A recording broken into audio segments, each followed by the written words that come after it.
Now at 4 o'clock, breaking new details in a deadly home invasion in Lower Merion. Authorities just revealed the suspects went into the wrong house in the early morning hours of December 8th. They were allegedly looking for guns at a different address. Instead, they ended up shooting and killing a 25-year-old man and critically injuring his mother.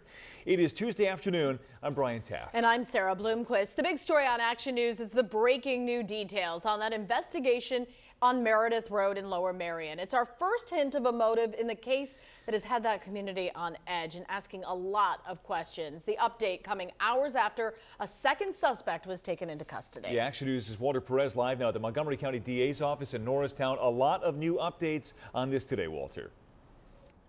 Brian and Sarah, this was quite the update, I have to tell you. Montgomery County DA Kevin Steele says this deadly home invasion in Lower Merion Township was a case of mistaken location. That earlier today, Upper Moreland police arrested 42-year-old Kelvin Roberts at his place of employment, namely the junk luggers in Willow Grove. The other suspect, as you mentioned, 41-year-old Charles Fulforth, had already been arrested. He worked at junk luggers as well. It turns out they were allegedly given information about a home in Bucks County where the owners had asked for an estimate, and inside was a safe full of guns.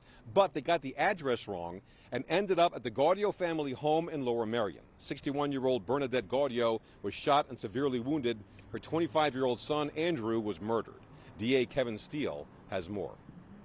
The motive in this case was to steal guns, and they simply got the wrong house. They went into the wrong house with bad intentions and shot an innocent 61-year-old woman as she lay in her bed, and they executed her 25-year-old son. And I say executed because Andrew was shot in the back of the head as he lay down on the floor of his mother's bedroom, and he was face down when that shot to the back of the head came.